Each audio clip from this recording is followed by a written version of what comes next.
wa ala alihi wa sahbihi ajmain amma ba'du.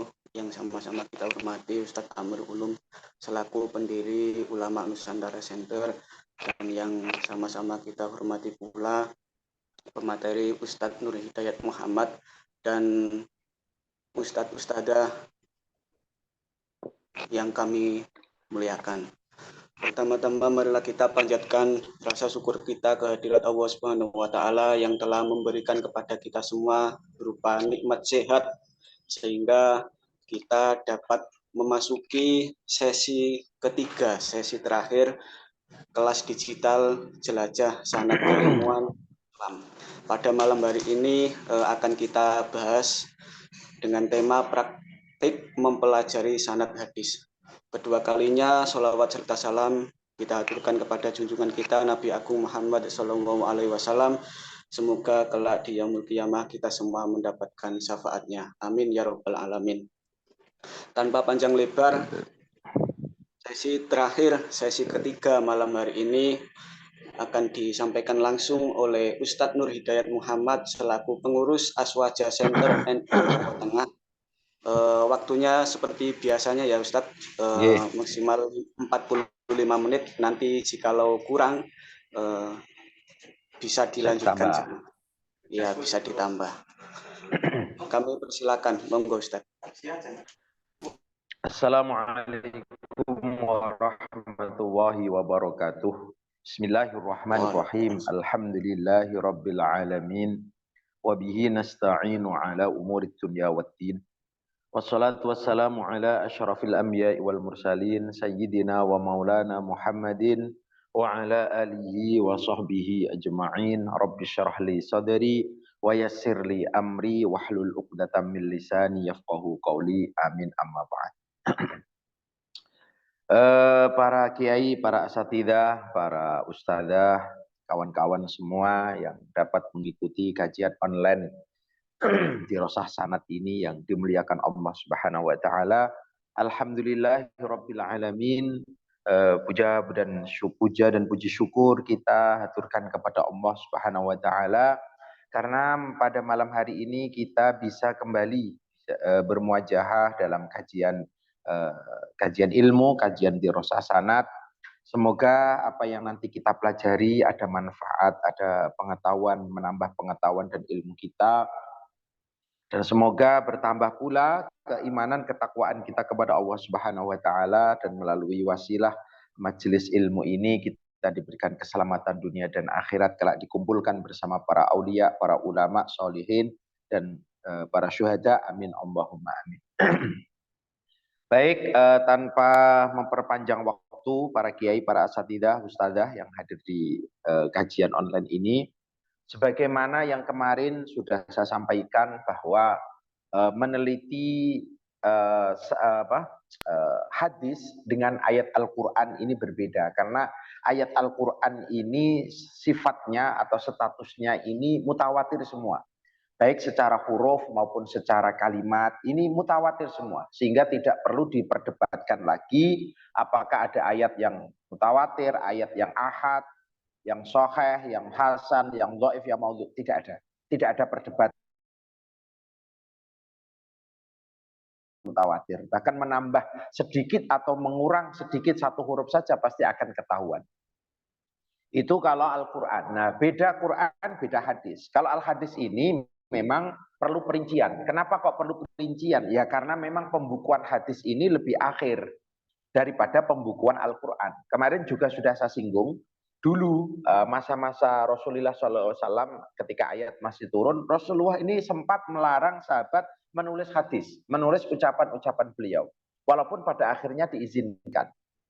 Kenapa? Karena saat itu Rasulullah masih khawatir sahabat ini tidak bisa membedakan mana yang ayat, mana yang hadis. Itu tujuan beliau. Ini yang pertama. Terus kemudian kemarin juga sudah saya sampaikan, saya singgung, pada masa Khalifah Abu Bakar As-Siddiq, pada masa Khalifah Umar bin Khattab, itu pengajian periwayatan hadis ini belum diperbolehkan. Ya, mulai ada pembukaan pengajian riwayat hadis itu setelah umat Islam dipimpin oleh Sayyidina Utsman bin Affan. Jadi dalam rentan umat Islam dipimpin dua khalifah, Abu Bakar dan Umar, ini memang Tidak ada pengajian hadis. Walaupun saat itu juga banyak sahabat yang menghafal hadis. Tetapi pengajian hadis, periwayatan hadis ini belum ada.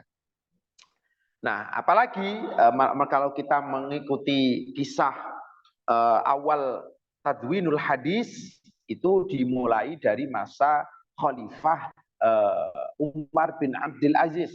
Berarti sekitar tahun 100 Hijriah. Itu mulai ada semacam surat, message atau surat dari beliau yang ditujukan kepada ulama-ulama pakar hadis, hendaklah untuk menulis hadis supaya hadis ini tidak hilang.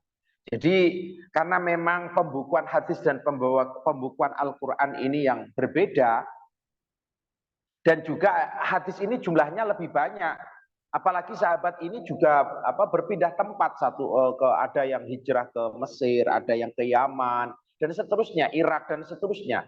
Jadi orang ini meneliti hadis, orang mencari hadis ini memang sangat berbeda dengan orang mau belajar Al-Quran. Sehingga kalau di dalam sanad hadis ini kemudian diklasifikasikan, ada yang mutawatir, ada yang ahad sendiri nanti masih diperinci, ada yang levelnya statusnya ini sahih, ada yang hasan, ada yang dhaif dibagi lagi, ada yang dhaif berat, ada yang dhaif ringan, bahkan ada yang palsu dan seterusnya. Ya karena memang itu, karena memang adanya dalam hadis itu ada periwayatan, ada periwayatan.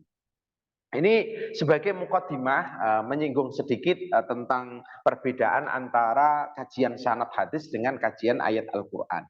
Nah, kemarin juga sudah saya sampaikan para kiai, para asatidzah dan para ibu nyai, para ibu ustadzah, dirasatul asanid, mempelajari sanad itu secara otomatis sudah mengcover atau memasukkan pembahasan jarhu wa ta'dil.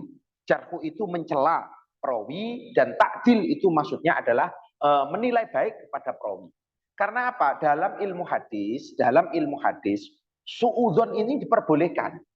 Berbeda dengan kajian di luar ilmu hadis. Dalam ilmu hadis, dalam naqdul hadis, naqdu sanad dan seterusnya, diperbolehkan orang ini suudzon. Mengkritik ini diperbolehkan. Kenapa kok diperbolehkan? Ya dalam rangka menjaga validitas atau kemurnian dari hadis, karena hadis ini bagian dari usulul ahkam, sehingga dalam kaidah ulama menjaga agama itu lebih didahulukan daripada menjaga pribadi seorang muslim. Ya, menjaga agama karena memang masalahnya jauh lebih besar menjaga hadis daripada hanya mengkritik 1-2 orang perawi. Oke. Jadi dalam dirasatul asanid ini secara otomatis kita akan mempelajari ilmu jarh wa ta'dil.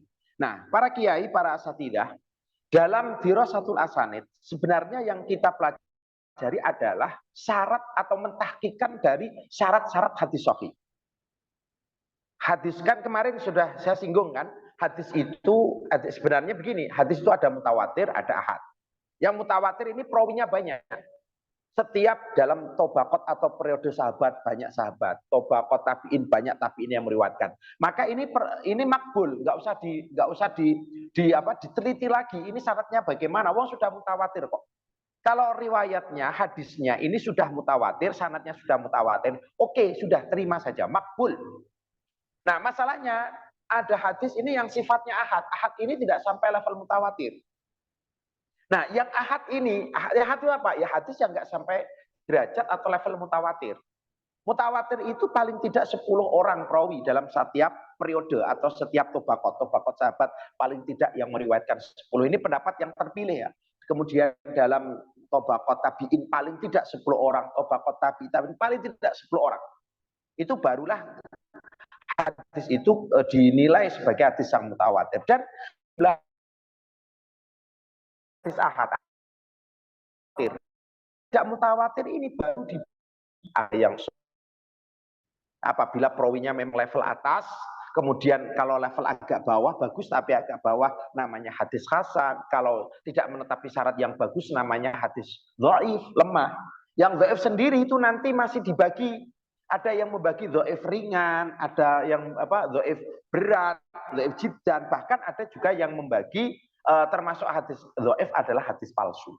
Nah, ini secara umum dari pembagian hadis. Nah, Teori mempelajari sanad ini tidak lepas dari syarat hadis sahih, syarat hadis hasan, dan syarat hadis dhaif.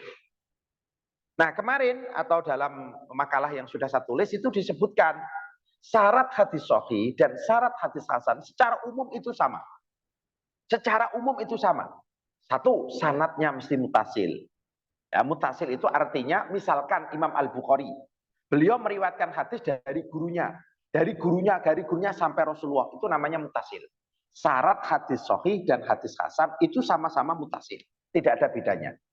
Kemudian syarat kedua dan syarat ketiga yaitu perawinya mesti adil. Adil itu apa? Adil itu tidak melakukan dosa besar, tidak melanggengkan dosa kecil, dan tidak merusakkan muru'ah atau harga diri seseorang. Nah, perawi hadis sahih, perawi hadis hasan ini mesti adil. Mesti adil ya, mesti seorang yang adil, artinya tidak pelaku dosa besar, tidak melanggengkan dosa kecil, dan tidak merusakkan muru'ah. Atau orang yang tidak punya muru'ah ini tidak termasuk orang yang adil. Nah, syarat hadis sahih, hadis hasan itu sama, adil. Kemudian syarat yang nomor 3 adalah dhobet. Dhobet itu hafalannya bagus. Jadi kapanpun dia mau menyampaikan, dia bisa meriwayatkan hadisnya, itu namanya hafalannya bagus. Nah, yang membedakan antara hadis sahih dan hadis hasan ini pada syarat dhobet ini, hafalan yang bagus. Kalau hadis sahih itu perawinya mesti dhobet yang level tam, sempurna, level atas. Tapi kalau hadis hasan, dhobet, hafalannya bagus, tapi levelnya agak level bawah. Nah, syarat 1, 2, dan 3 ini, mutasil, adil perawinya, terus kemudian dhobet tadi, ini disepakati oleh muhaddisin, ahli hadis, dan juga para fuqaha, ahli fikih. Adapun syarat yang keempat dan kelima yaitu tidak syadz. Syadz itu artinya hadis yang bertentangan dengan hadis lain yang lebih kuat dan tidak bisa dikompromikan. Maka yang kalah kuat namanya syadz. Ya, yang kalah kuat namanya syadz. Terus kemudian tidak adanya ilat. Hadis yang secara tampak dari zahir, tampak dari lahiriahnya ini bagus, tapi setelah diteliti oleh ulama hadis yang sangat pakar. Nah, syarat nomor 4 dan nomor 5 ini tidak berlaku bagi fuqaha, tetapi ini berlaku bagi muhaddisin. Jadi muhaddisin ini mensyaratkan 5 untuk hadis itu menggapai derajat sahih atau hasan. Itu syarat hadis sahih dan hadis hasan dari sisi perbedaan antara fuqaha ahli fikih dan juga ahli hadis. Nah, untuk syarat nomor 1, para kiai, para asatidzah, syarat nomor 1 mutasil sanadnya itu begini. Kalau ulama hadis tersebut kok menggunakan sighah yang menunjukkan mutasil, itu dalam makalah sudah ada nih. Kalau perawi hadis kok menggunakan kalimat atau sighah yang menunjukkan mutasil seperti haddatsana atau akhbarona atau anba'ana. Paling tidak 3 ini. Haddatsana, anba'ana, akhbarona. Maka kita boleh memastikan atau ini bisa dijadikan indikasi kuat bahwa sanad ini mutasil. Misalkan Al-Bukhari mengatakan haddatsana siapa? A. Kemudian qala haddatsana B, qala haddatsana akhbarona haddatsana. Itu menunjukkan mutasil sehingga kita tidak perlu meneliti. Betulkah dia ngomong haddatsana tapi ternyata tidak mendengar langsung, tidak perlu kita teliti. Ya, perawi ketika menyampaikan dengan sighah haddatsana itu jaminan bahwa dia mendengar langsung. Kalau dia tidak mendengar langsung tapi menggunakan sighah haddatsana, itu namanya dusta. Itu namanya dusta. Jadi kalau perawi sudah menggunakan sighah haddatsana, menggunakan sighah akhbarona atau anba'ana, maka untuk kita boleh memastikan bahwa sanad ini mutasil. Berbeda dengan apabila perawi menggunakan sighah yang ihtimal, ada kemungkinan mendengar langsung, ada kemungkinan tidak, yaitu an, dari, atau dalam ilmu hadis disebut dengan mu'an'an. Nah, kalau misalkan saya ngomong dari Kiai Maimun, dari Kiai Maimun. Nah, dari itu orang akan mempertanyakan, kamu itu mendengar langsung atau tidak? Dan saya tidak berdusta, misalkan saya tidak mendengar langsung. Misalkan saya mendengar dari Ustadz Amirul Ulum dari Kiai Maimun. Tapi saya ketika ngomong dari Kiai Maimun, itu saya tidak bersalah. Tapi kalau saya ngomong haddatsana Kiai Maimun itu dusta namanya. Wong saya tidak mendengar langsung kok menggunakan segot dari. Nah, ini rahasia, sebagian dari rahasia kita mempelajari sanad hadis. Oke? Jadi yang disebut dengan muttasil adalah ketika perawi bisa Imam Bukhari, bisa Imam Muslim, bisa Imam Ibnu Majah, bisa Imam Tirmidzi, ketika meriwayatkan hadis tersebut dari gurunya, dari gurunya, dari gurunya, hingga sahabat, hingga Rasulullah, itu disebut dengan sanad yang muttasil. Nah, apabila tidak mutasil, maka disebut hadisnya jatuh hadis doif. Hadisnya hadis doif. Oke. Kemudian, ini sebenarnya masih mengulas yang kemarin, ya. Nanti prakteknya tidak lama, ya. Prakteknya tidak lama. Kemudian syarat yang berikutnya tadi disebutkan perawinya mesti adil, dan 3 syarat mesti dobet, hafalannya bagus.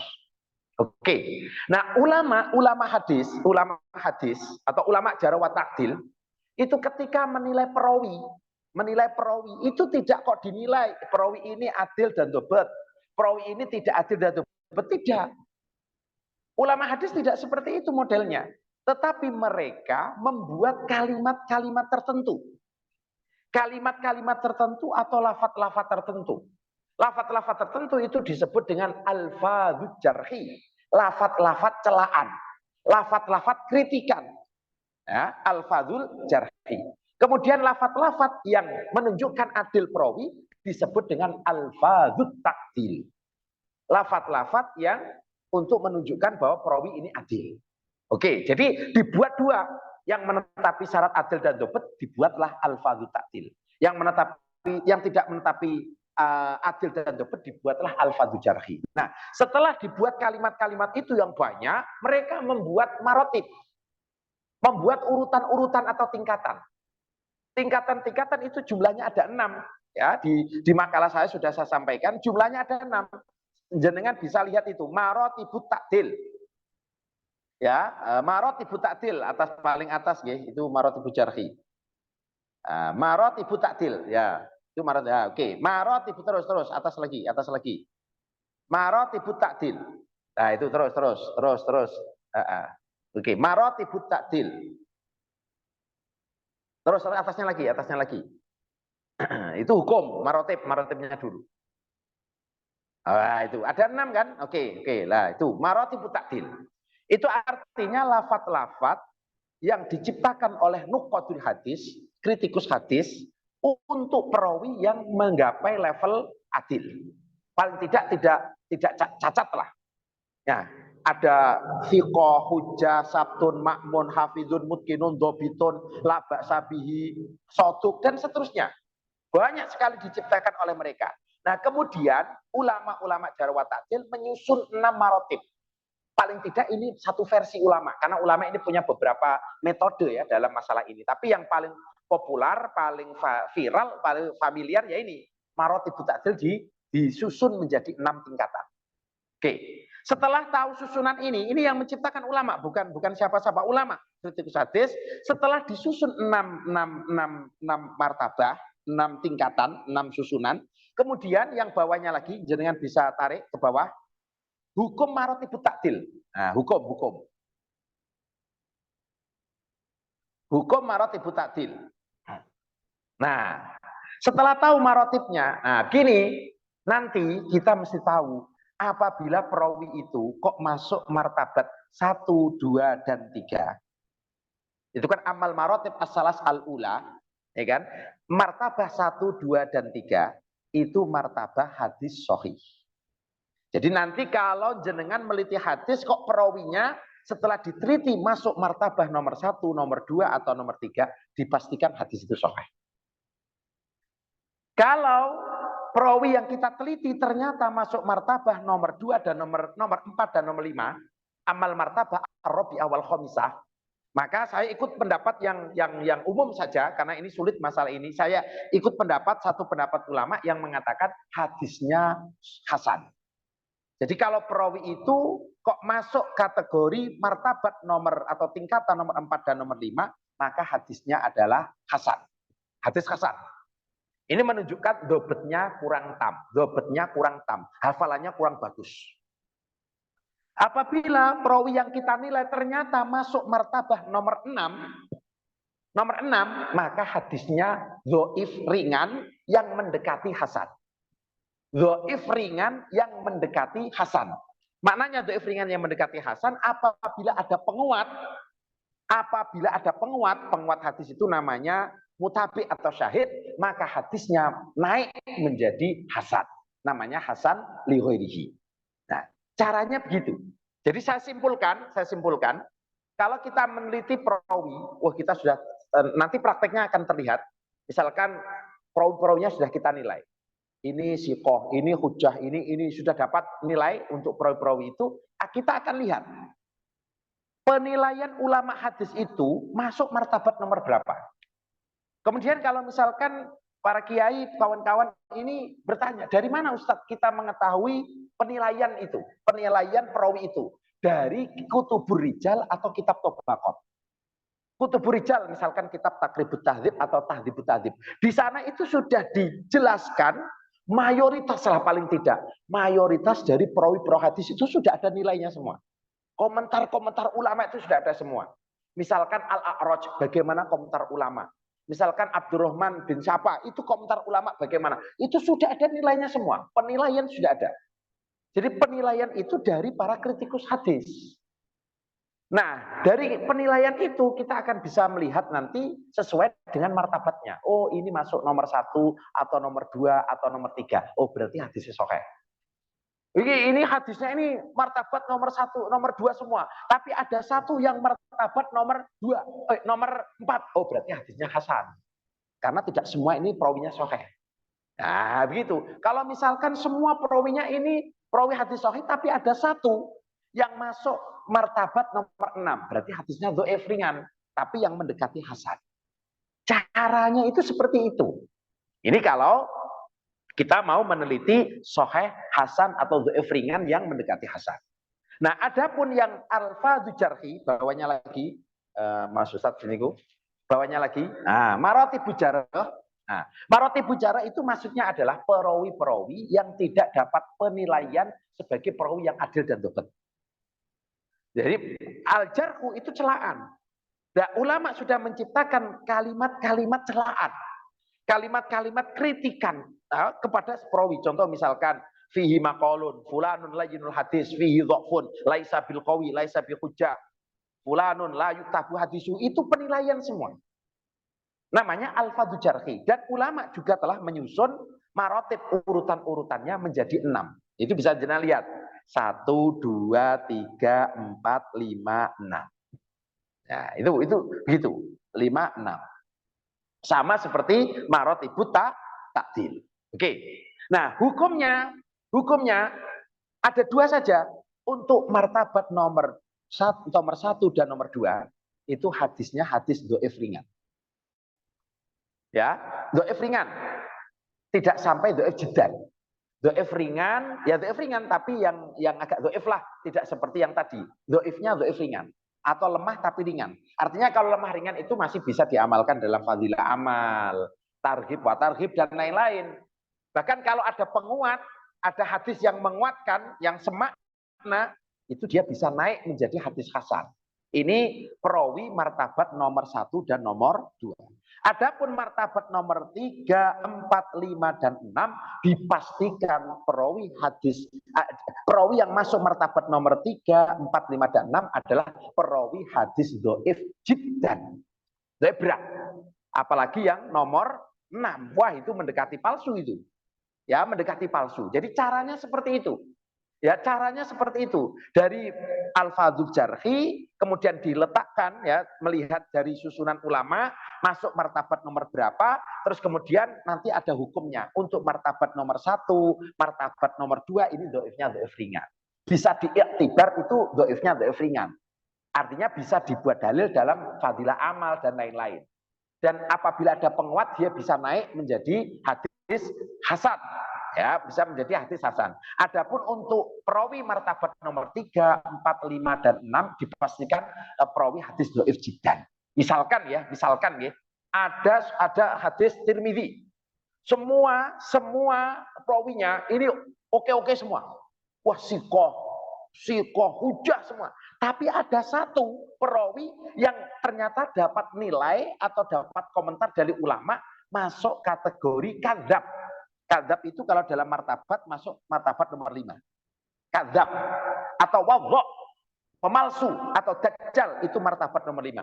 Maka walaupun seluruh perawinya ini perawi hadis sahih, tapi ada satu yang masuk kategori dhaif jiddan, martabat nomor 5, maka dipastikan hadis itu juga dhaif jiddan. Ya, dipastikan hadisnya dhaif jiddan. Itu caranya seperti itu. Ya, caranya meneliti satu hadis itu seperti itu dari sisi ilmu jarh wa ta'dil. Oke.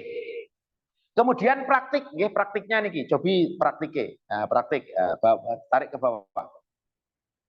Nah, praktik meneliti sanad hadis. Niki saya membawakan hadis dalam Sunan An-Nasai. Ya, Sunan An-Nasai, ditarik lagi, tarik lagi kersane saged tampil semuanya. Oke, pon. Wis. Di situ ditulis akhbarona ini berarti yang berkata Imam Nasai. Imam Nasai mengatakan akhbarona Ismail bin Mas'ud. Berarti perawi 1 Ismail bin Mas'ud, catat 1. Kemudian Ismail bin Mas'ud berkata qala haddatsana Khalid bin Al-Haris. Ini sanad nomor 2, berarti gurunya Ismail bin Mas'ud. Kemudian qala haddatsana Husain Al-Muallim. Ini perawi hadis gurunya Khalid bin Al-Haris. Kemudian Amr bin Syu'aib, dia mengatakan ingat pakai tidak pakai haddatsana. Amr bin Syu'aib. Ini namanya hadis mu'an'an. Jadi itu bisa saja mutasil, bisa saja tidak. Tapi kalau akhbarona, haddatsana itu jaminan mutasil. Kalau perawi ini kok menggunakan haddatsana tapi kok berdusta, dia kadzab. Kemudian Amr bin Syu'aib berkata anna abahu haddatsahu.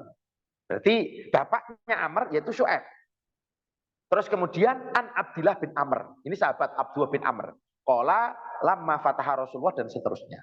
Jadi dari sini, dari silsilah ini bisa ditarik ada 6 perawi. Tarik ke bawah Mas Ustadz. Tarik ke bawah. Nah, jadi dapat kita simpulkan ada 6 perawi. Perawi pertama Ismail bin Mas'ud, gurunya An-Nasai. Syekhun Nasai. Perawi kedua Khalid bin Al-Haris. Perawi ketiga Husain Al-Muallim. Perawi keempat Amr bin Syu'aib. Perawi kelima Syu'aib, bapaknya Amr. Perawi keenam Abdullah bin Amr bin Al-As. Ini sebenarnya Abdullah bin Amr bin Al-As itu sahabat yang paling banyak punya catatan hadis. Tetapi kenapa kok beliau tidak populer dalam periwayatan hadis? Justru kok Abu Hurairah dan lain-lain? Karena satu, beliau ini tinggal di Mesir. Mesir ini jauh dari jangkauan para pengkaji hadis. Waktu itu pusat penyebaran hadis itu di Hijaz. Nomor 2, Abdullah bin Amr bin Al-As ini ikut berkecimpung di bidang siasah, politik pemerintahan, sehingga kurang dalam mengajarkan ilmu, mengajarkan hadis. Makanya saya ingat itu katanya itu Mbah Yai Maimun itu dari salah satu murid senior beliau, beliau mengatakan kiai itu ada 2 katanya itu. Ada kiai ngaji, ada kiai perjuangan. Nah, kan begitu. Biasanya kalau kiai perjuangan itu ya biasanya ilmunya nggak bisa menerus. Tapi kalau kiai kiai ngaji biasanya ilmunya bisa terus. Ya sama-sama baik, Nah, kiai perjuangan itu ya contohnya Abdullah bin Amr bin Al-As itu. Banyak sekali catatan hadis yang beliau miliki, tetapi kenapa tidak banyak yang meriwayatkan hadis dari beliau? Bahkan beliau tidak termasuk 7 sahabat yang meriwayatkan hadis lebih dari 1000 hadis. Padahal beliau ini sahabat yang paling banyak catatan hadisnya. Ya, tapi tadi karena beliau kecimpung di bidang politik, terus kemudian beliau juga jauh dari jangkauan para pengkaji hadis karena saat itu pusat pencarian hadis itu orang ngaji itu masih datangnya ke Hijaz, Mekah atau Madinah. Oke. Setelah kita mengetahui perawi-perawi yang jumlahnya ada 6, langkah pertama adalah dicek dulu perawi-perawi melalui kutubur rijal, dicek. Jangan sampai terjadi kesalahan. Karena kadang gini, para kiai, misalkan ada nama Muhammad bin Abdillah. Itu nanti di dalam kutubur rijal, seperti kitab Taqribut Tahdzib, itu Muhammad bin Abdillah itu kadang ada 5, kadang ada 3, kadang ada 4, kadang ada 1. Nah, maka pastikan dulu nama-nama itu jangan sampai salah. Jadi misalkan Ismail bin Mas'ud ini yang gurunya An-Nasai itu siapa? Dipastikan terlebih dahulu, jangan sampai keliru dalam menilai orang. Jadi langkah pertamanya adalah mengetahui siapa nama-nama perawi tersebut. Bisa tarik terus. Dan setelah dicari-cari, nah, kesimpulannya ringkas, karena ini hanya teori saja. Nah, setelah dicek terus tarik, terus. Nah, setelah diteliti, dikaji nama-nama. Nah, ini hasilnya. Nah, Ismail bin Mas'ud, nama lengkapnya adalah Ismail bin Mas'ud Al-Jahdari. Jangan keliru, karena ada Ismail bin Mas'ud ada dua. Jangan keliru. Yang gurunya An-Nasai itu Al-Jahdari. Kemudian Khalid bin Al-Haris cuma satu saja. Husain Al-Mu'allim cuma satu saja. Dicari dalam kutub rijal hanya ada satu orang. Terus kemudian Amr bin Syu'aib cuma satu orang toh. Syu'aib Walidu Umar ada satu orang. Abdullah bin Amr seorang sahabat. Sahabat itu tidak perlu diteliti. Jadi kita sudah tahu nama-namanya. Jangan sampai ada kekeliruan dalam menilai. Oke, terus tarik mawon terus. Nah, langkah 2 mawon, ringkas mawon. Langkah 2, terus tarik, tambih ini hanya mudah. Langkah 2 itu hanya teori, jangan sampai salah menilai itu saja. Oke, langkah 2. Setelah kita mengetahui orang-orangnya, perawi-perawi ini, karena jangan sampai terjadi kesalahan penilaian, langkah yang berikutnya adalah meneliti muttasil dan tidaknya. Syarat hadis sahih atau hadis hasan nomor 1. Nah, caranya bagaimana? Tadi sudah saya sampaikan. Kalau memang perawi tersebut menggunakan sighah yang menunjukkan muttasil, haddasana, akhbarona, anba'ana, jaminan mutu, indikasi sangat kuat, kita tidak perlu meneliti lagi muttasil atau tidak. Jelas ini muttasil. Tapi kalau pakai an, artinya hadisnya mu'an-an. Nanti dulu, kita teliti lagi. Oke, jadi langkah pertama adalah meneliti muttasil dan tidaknya. Kemudian langkah kedua, meneliti adil dan dobetnya. Atau dalam kajian ilmu jarh wa ta'dil, yaitu syarat hadis sahih nomor 2 dan nomor 3. Ya, syarat tadi nomor 2 dan nomor 3 kan adil perawinya dan dobet perawinya. Terus kemudian yang ketiga, langkah yang ketiga adalah meneliti adanya syad atau ilah. Tapi ini tidak disepakati oleh para fuqaha, para ulama ahli fikih. Selain juga level kita tidak ada kemampuan untuk meneliti itu. Meneliti adanya syad ilat itu tidak ada kemampuan. Kita level kita hanya bisa meneliti nomor 1, nomor 2 dan nomor 3 saja. Oke. Jadi langkah pertama adalah meneliti muttasil dan tidaknya. Oke. Kajian silsilah sanad yang pertama adalah Imam Nasai dari gurunya Ismail bin Mas'ud, dari Khalid bin Al-Haris, dari Husain Al-Mu'allim. Semua menggunakan sighah akhbarona dan haddasana. Bermakna apa? Imam Nasai dari gurunya Ismail, dari gurunya Khalid, dari gurunya Husain, jaminan muttasil karena mereka menggunakan sighah akhbarona dan haddasana. Oke. Kemudian silsilah sanad berikutnya adalah antara Husain Al-Mu'allim dengan Amr bin Syu'aib. Nah, Husain Al-Mu'allim dari Amr bin Syu'aib menggunakan sighah mu'an-an. An itu bisa saja ketemu langsung, ngaji langsung, mendengar langsung, kemungkinan tidak. Tetapi karena Husain Al-Mu'allim ini bukan seorang mudalis, tidak ada ulama yang menyebut dia mudalis, itu dia punya pengalaman pernah menyembunyikan sesuatu. Walaupun tidak sampai level dusta ya, mudalis, karena dia tidak pernah mudalis, dia bukan mudalis, artinya dalam kajian ulama yang meneliti tentang perawi hadis mudalis ini Husain bin Mu'allim nggak masuk. Selain juga Husain Al-Mu'allim ini pernah berjumpa dengan Amr bin Syu'aib. Nah, karena tidak mudalis, Husain Al-Mu'allim berkata an Amr bin Syu'aib. Husain bukan seorang mudalis dan mereka memang faktanya pernah bertemu.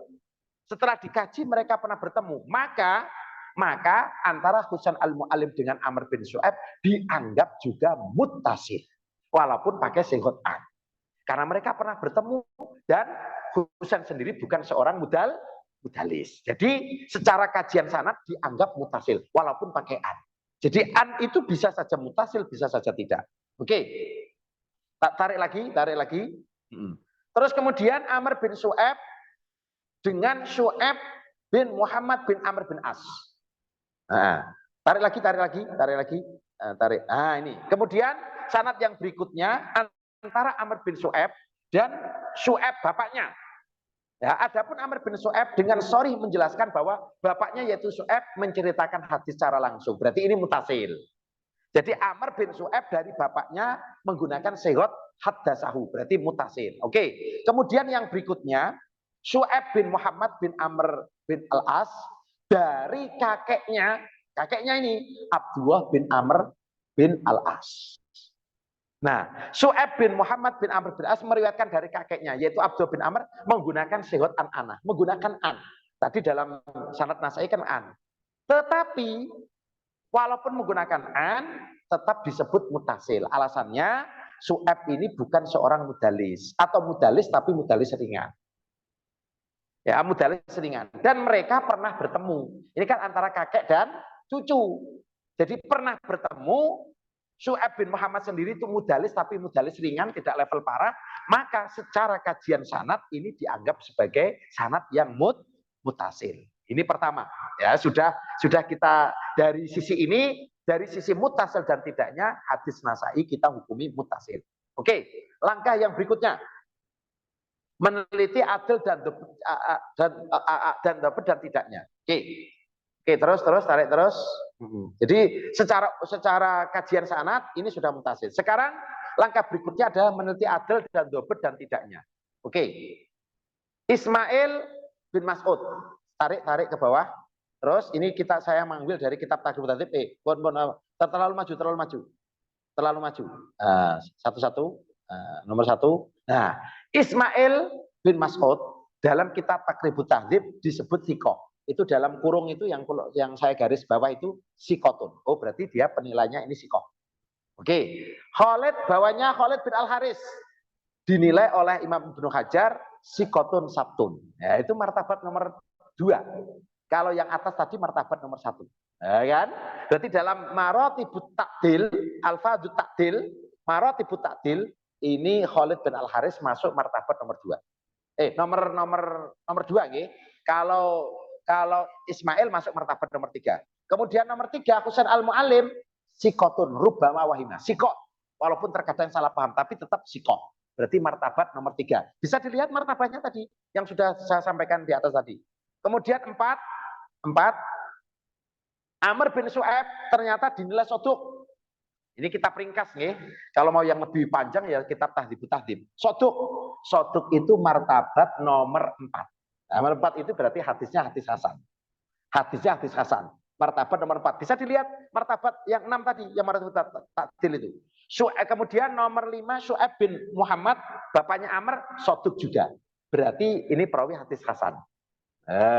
Nomor 6 sahabat Nabi, sahabat tidak perlu diteliti.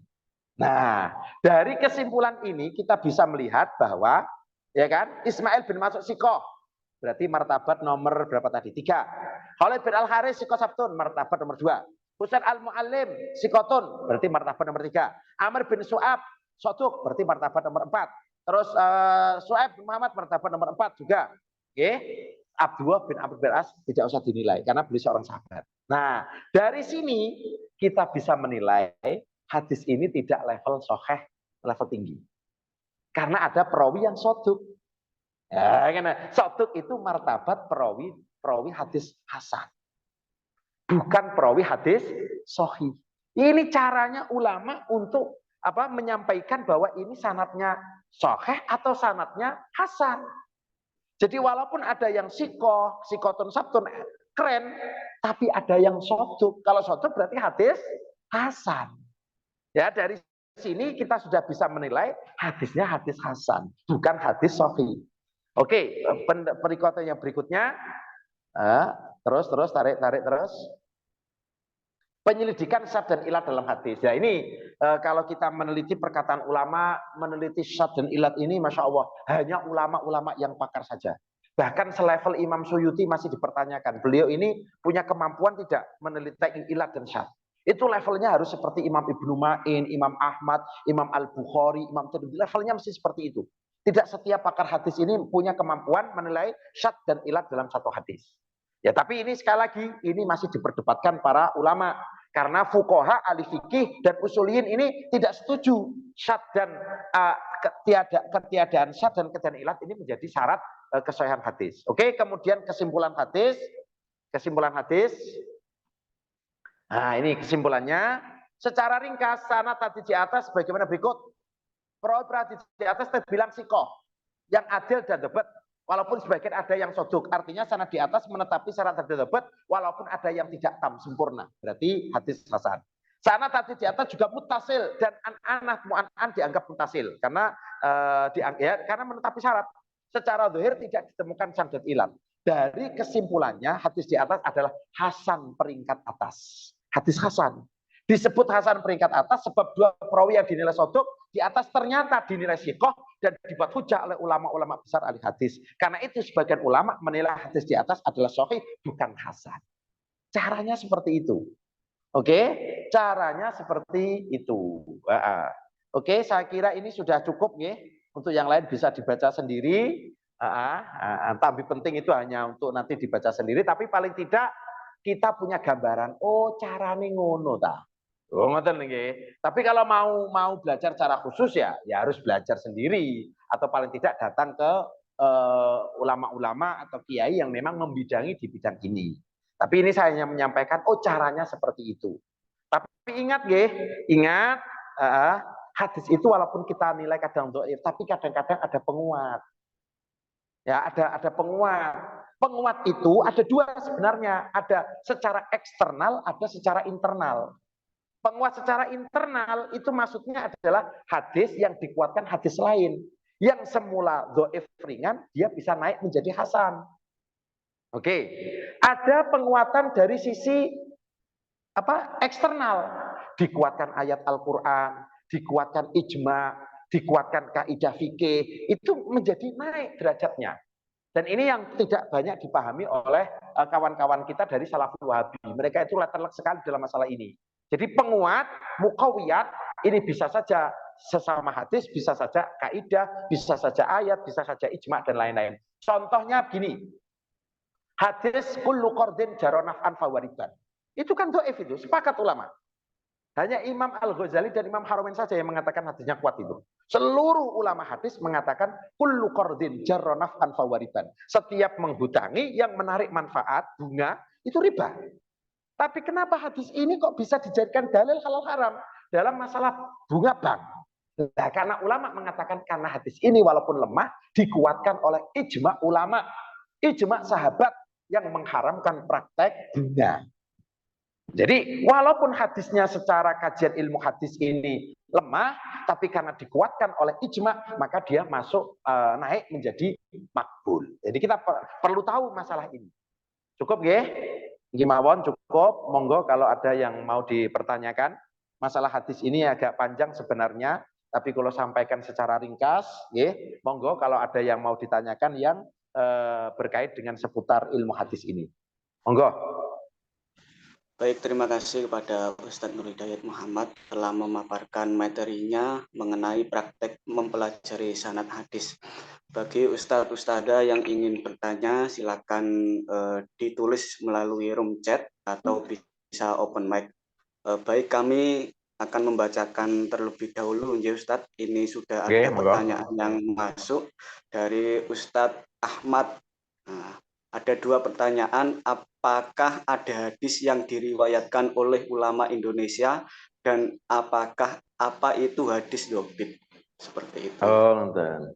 Pertama, apa ada hadis yang diriwayatkan oleh ulama Indonesia? Ngeten.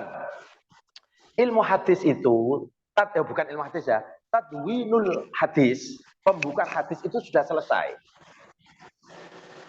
Seingat saya, pembukuan hadis yang terakhir itu di zamannya Imam Al-Baihaqi.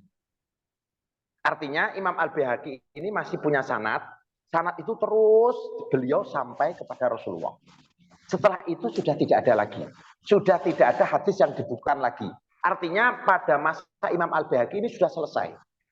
Sudah selesai. Makanya kutubul hadis ya Al-Bukhari, Sahih Muslim, kemudian kitabnya Imam Al-Baihaqi, Ibnu Hibban dan seterusnya sudah selesai. Di eranya Imam Al-Baihaqi sudah tidak ada pencatatan hadis lagi. Artinya saat itu sudah dianggap tidak ada hadis yang tersisa lagi. Nah, itu kan sekitar tahun berapa itu? 500-an kan? tahun 500-an sebelum Imam Nawawi itu. Sekitar tahun 500-an. Nah, kira-kira Indonesia ini sudah ada orang Islam belum ini? Nah, kan begitu kan? Wali Songo itu sekitar Wali Songo itu di eranya Imam Zakaria Ansori, Imam Ibnu Hajar Al-Haytami, Imam Romli itu. Wali Songo itu sekitar 800-900 Hijriah itu, Wali 9 itu. Kalau kita lihat dari sejarah loh, ngoten. Jadi Indonesia saat itu mungkin belum ada ulamanya, saat itu mungkin. Jadi kalau diriwayatkan oleh orang ulama Indonesia kok ya sepertinya kok belum ada. Sepertinya belum ada nggih. Perawi dari Indonesia ya. Mungkin kalau Indonesia hijrah ke sana mungkin lah. Tapi setahu saya tidak ada ya. Setahu saya dari kitab-kitab Tobaqot, kitab-kitab Kutubur Rijal, kitab yang memuat proses hadis ini tidak ada dari Indonesia. Mungkin kan sopo Syekh sopo al Indonesia ya orang Indonesia belum ono waktu itu nggih. Ingat niku. Jadi terus kemudian gini, setelah kitab hadis itu dibukukan, kelas Imam Nawawi menulis Riyadhus Shalihin, menulis Arba'in Nawawi, Imam Ibnu Hajar menulis Bulughul Maram. Itu beliau ini menukil, mengambil hadis-hadis dari hadis-hadis yang sudah dibukukan oleh ulama hadis. Ya, itu jadi periwayatan hadis sudah selesai. Adapun meriwayatkan secara tabarukan, ya. Misalkan jenengan dapat sanad sampai Imam Bukhari, ya kan? Sanad Sahih Bukhari itu hanya sekedar tabaruk saja, tapi kan sanad dari Al Bukhari sampai jenengan itu nggak ada faedahnya, karena orang meneliti itu dari Al Bukhari sampai Rasulullah. Sanad jenengan sampai Sunan Nasai misalkan nggak ada faedahnya, orang meneliti dari Nasai sampai Rasulullah. Walaupun Nasai sampai jenengan, walaupun jenengan punya sanad, itu sanad kitab bukan sanad hadis.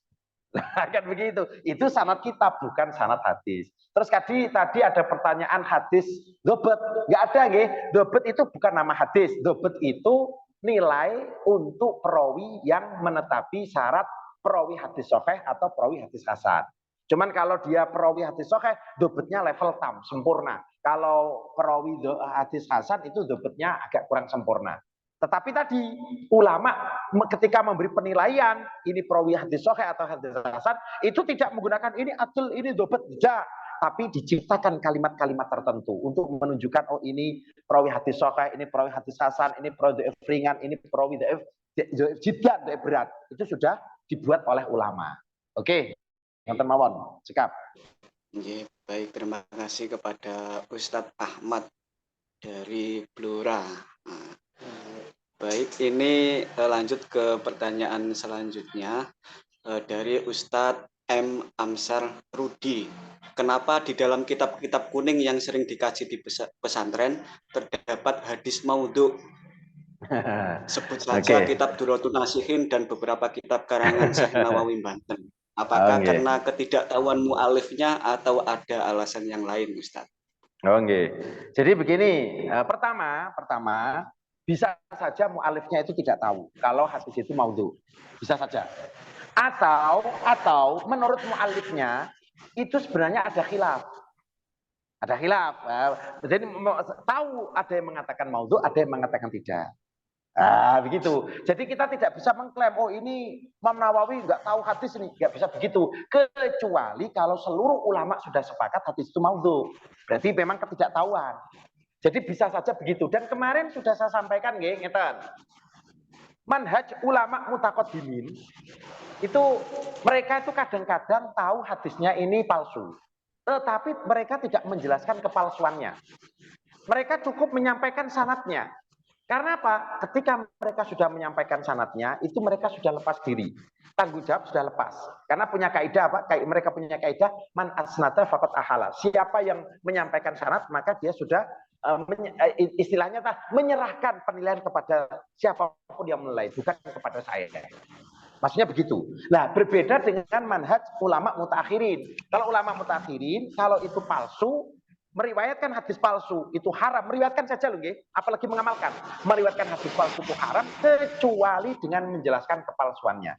Nah, ulama kadang-kadang juga tidak tahu. Karena ngeten nggih, ulama itu kepakarannya beda-beda. Kita harus sadar ini. Imam Adzabi sendiri mengatakan berapa banyak pakar hadis tapi nggak mudeng fikih. Berapa banyak pakar fikih yang nggak mudeng hadis. Berapa banyak pakar tafsir tapi nggak mudeng fikih. Berapa banyak artinya itu gitu. Berapa banyak sufi besar, wali besar, tapi ilmu hadisnya nol budul. Ada seperti itu. Artinya memang ulama itu tidak sempurna. Maka kalau urusan hadis bertanyalah kepada pakar hadis. Karena sahibud dar adro apa itu min ghairi, pemilik rumah itu pasti lebih tahu daripada orang lain. Oke, jadi bisa saja itu memang tidak tahu mu'alifnya seperti Duratun Nasihin ini, bisa saja itu ada khilaf. Tapi kita hanya tahu pandangan ulama yang menilai maudhu. Tapi ulama itu tahu ada ulama yang mengatakan tidak maudhu. Bisa saja seperti itu. Kecuali kita sudah dapat memastikan itu maudhu secara kesepakatan. Kalau sudah seperti itu ya berarti kekeliruan dari mu'alif. Nah, dan ada beberapa kitab yang dikritik ulama, termasuk Duratun Nasihin, termasuk kitab kitab Abdurrahman As-Sofuri itu apa? Manhaj apa? Majalis, Nujatul Majalis. Itu sudah dikritik oleh Said Alawi bin Abbas, romonipun Said Muhammad Al-Maliki. Itu sudah dikritik. Itu kitab-kitab yang mu'alifnya itu Hatibulel, pencari kayu bakar malam hari. Semua dimasukkan semua. Mau kayu baik, mau kayu buruk dimasukkan semua. Hadis baik, hadis buruk dimasukkan semua. Nah, itu begitu. Jadi bisa saja memang mu'alifnya tidak konsen di bidang ilmu hadis. Bisa saja seperti itu, bisa saja itu diperdebatkan oleh ulama hadisnya. Oke. Ya, baik, terima kasih kepada Ustadz M. Amsar Rudi. Ini selanjutnya dari Ustadz Ahmad Mubadilah. Mohon penjelasan serta beri contoh Ustadz tentang penguat hadis doif dari internal. Apakah penguat dari internal itu matan hadis bisa dengan riwayat bil makna atau dengan sanad yang lain? Oke, jadi kan tadi saya bilang penguat mukawiyat itu ada internal, ada eksternal. Ini istilah saya, karena itu ada di dalam kitab-kitab, cuman saya pakai bahasa yang agak familiar begitu saja. Internal itu artinya hadis yang dikuatkan sesama hadis. Bisa lafadznya sama, bisa maknanya sama. Lafadznya beda, tapi maknanya sama. Jadi itu bukan riwayat bil makna, maknanya sama, itu saling bisa menguatkan. Yukawi ba'dhu ba'dhon. Kalau maknanya sama, apalagi lafadznya juga sama. Asal sanadnya berbeda, itu saling menguatkan. Asal saling apa? Saling menguatkan. Nah, tetapi kalau kok yang dikuatkan dhaif jiddan, yang menguatkan juga dhaif jiddan, dhaif berat sama dhaif berat, itu tidak bisa naik. Yang bisa naik ke hasan sehingga bisa diamalkan dalam halal haram dan seterusnya itu apabila dhaif ringan dikuatkan dhaif ringan. Itu dari sisi internal. Adapun dari sisi eksternal itu dikuatkan ayat Al-Quran, dikuatkan ijma, dikuatkan kaidah kuliah, terus kemudian talakil ummah bil qabul, semua ulama menerimanya. Itu juga bisa naik ke makbul. Oke. Terima kasih Ustadz Ahmad Mubadilah.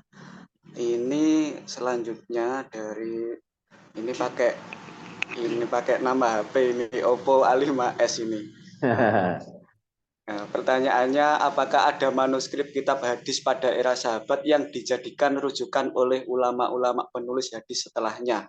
Dan kalau tidak ada, apa alasan serta hikmahnya, Ustaz? Bahasanya ngeten nggih, para sahabat itu punya catatan hadis. Catatan hadis itu dipegang oleh sahabat itu. Kemudian ketika mengajar itu diijazahkan, bisa. Nah itu jenengan sebut manuskrip napa nggih monggo. Jadi beberapa sahabat itu punya catatan hadis. Walaupun tadi saya sampaikan nggih, zaman Nabi pernah dilarang menulis hadis. Zaman Abu Bakar dan Umar itu pernah dilarang ngaji riwayat hadis. Tapi itu beberapa sahabat itu banyak yang hafal, juga banyak punya catatan-catatan hadis Nabi. Nah itu terserah jenengan sebut sebagai manuskrip di monggo. Dan itu nanti diijazahkan kepada muridnya. Ini riwayatku dari Rasulullah. Nanti dihafalkan, dicatat oleh murid-muridnya. Caranya begitu dulu. Ngoten nggih, teorinya begitu. Nggih. Baik, terima kasih. Itu ada penegas lagi Ustadz. Pertanyaan dari Oppo A5s itu, kalau dalam kitab-kitab itu disebutkan banyak sahabat yang mencatat hadis seperti Sayyidina Ali, Ibnu Umar, dan Abdullah bin Amr itu, Ustaz. Ya, gini, jadi begini, sahabat itu banyak yang punya riwayat dari Rasulullah itu banyak sekali. Ada sahabat disebut dengan al-muksirun. Al-muksirin itu sahabat yang meriwayatkan hadis lebih dari 1000. Namanya al-muksirun. Ada yang menyebutkan 6, ada yang menyebutkan 7. Yang paling banyak sahabat Abu Hurairah. Tapi bukan berarti itu menafikan Abu Bakar itu riwayatnya sedikit. Banyak. Cuman tidak banyak yang mencatat riwayatnya Abu Bakar. Masalahnya begitu. Umar, apalagi Umar, dia kan sahabat senior. Paling banyak ucapan Nabi, perbuatan Nabi. Tapi tidak banyak yang mencatat. Ya kan? Tidak banyak mencatat. Jadi ulama sahabat yang disebut dengan al-muksirun yang meriwayatkan hadis lebih dari 1000 itu bukan bermakna selain sahabat al-muksirun itu riwayatnya sedikit, banyak, tapi sayangnya yang meriwayatkan ini sedikit, gitu loh maksudnya. Ya kan? Sama seperti tadi Amr, sahabat Abdullah bin Amr bin Al-As. Kenapa kok beliau ini paling banyak loh sahabat yang punya catatan hadis. Tapi kenapa kok tidak banyak riwayatnya? Bahkan beliau ini tidak masuk kategori sahabat al-muksirun yang meriwayatkan hadis lebih dari 1000. Ya karena beliau tinggal di Mesir, satu. Nomor dua, beliau terlalu banyak berkecimpung seperti bapaknya di politik pemerintahan sehingga tidak banyak ngajar. Tapi bukan bermakna beliau tidak punya hadis banyak gitu loh. Nah, maksudnya begitu. Jadi al-muksirun itu tidak ada Abu Bakar loh. Al-muksirun itu tidak ada Umar loh. Al-muksirun tidak ada Utsman loh itu. Kan gitu. Padahal itu sahabat senior semua itu. Tahu dari awal itu perilakunya Nabi. Ucapan Nabi tahu semua. Tapi sayangnya tidak banyak yang meriwayatkan. Itu saja masalahnya. Oke. Ya, baik, kepada Ustadzah yang bertanya melalui room chat, bisa menanggapi jikalau ada yang kurang apa yang disampaikan oleh Ustadz Nur Hidayat Muhammad atau menjawab pertanyaan Ustadzah semua. Jikalau ada yang kurang bisa langsung open mic aja seperti itu ya, biar enak, bisa interaktif seperti itu. Baik, pertanyaan selanjutnya dari Ustadz Subhan bin Ishak. Bagaimana cara termudah dan akurat dalam mentakhrij hadis yang hanya menyebutkan sahabat dalam sanadnya? Dan jika itu hadis maudhu, bagaimana hukum meriwayatkan hadis tanpa menyertakan sanadnya dengan sempurna? Terus dilanjut lagi, dan kisah-kisah yang terdapat dalam beberapa kitab yang sama sekali tanpa sanad, bagaimana cara mentakhrijnya, Ustaz? Nggih. Itu memang sulit nggih, kados kaya kitab napa niku? Kitab An-Nawadir nggih. Kitab An-Nawadir itu kan banyak kisah yang nadir, karena An-Nawadir kan jamak dari nadirun kan. Itu kan sampai Kiai Zurul Anam itu saya itu sebenarnya sudah sanksi. Kok banyak cerita-cerita aneh, nggak tercatat dalam kitab-kitab yang muktamad. Ini kan yang nulis Imam Al-Qalyubi kan. Tapi saya mau komentar nggak berani. Tapi kayak Zurul Anam itu dalam grup WhatsApp itu dulu saya masih ingat sangat meragukan. Cerita-cerita dalam An-Nawadir itu sangat meragukan karena memang tidak ada sanadnya. Jadi kan begitu kan? Tidak ada sanadnya. Jadi meragukan. Lah bagaimana kalau kita meriwayatkan? Ya wallahu alam lah, monggo kalau hanya sekedar untuk iktibar saja. Kalau saya biasanya kalau ragu gini, ini ada cerita seperti ini, sahih dan tidaknya wallahu alam, tapi ini kita buat iktibar saja. Biasanya saya hati-hati seperti itu. Tapi saya mau mengatakan An-Nawadir ini banyak mengandung cerita palsu. Waduh, bukan level saya untuk menilai. Tapi Kiai Zurul Anam itu agak beliau berani kan. Beliau mengatakan banyak kisah yang meragukan karena memang tidak ada sanadnya. Tidak ada sanadnya. Nah, terus kemudian pertanyaan tentang hadis yang hanya menyampaikan nama sahabat saja. Nah, ini tugas dari seorang pakar hadis untuk bisa meneliti, mentahrid kan begitu. Ini ada hadis, katanya An Ali, olah Rasulullah SAW begini, tapi tidak disebutkan. Mukhrijnya siapa? Mukhrijnya tidak disebutkan. Bukhari kah? Nasai kah? Terus Ibnu Asakir kah? Ibnu Hibban kah? Atau Barani kah? Tidak disebutkan. Nah, itu menjadi pekerjaan berat dari para pengkaji. Makanya kayak dalam kitab Ihya Ulumuddin kan, sampai beberapa pakar ini turun tangan. Al-Iraqi turun tangan, Tajuddin As-Subki turun tangan, Imam Murtadha Az-Zabidi turun tangan. Banyak yang turun tangan semua. Karena memang banyak hadis yang dihafal oleh Imam Al-Ghazali. Jadi Al-Ghazali ini bukan kok hafalannya buruk, hebat. Bisa dilihat Ihya Ulumuddin itu berapa ribu hadis itu. Ya kan? Cuman beliau ini memang dari sisi nakat kritik hadis ini boleh dikatakan kurang. Tapi bukan berarti beliau ini hafalannya jelek. Bahkan ulama sampai mengatakan andai Al-Ghazali ini sebentar saja belajar ilmu jarh wa ta'dil, beliau akan mengungguli ulama-ulama yang lain.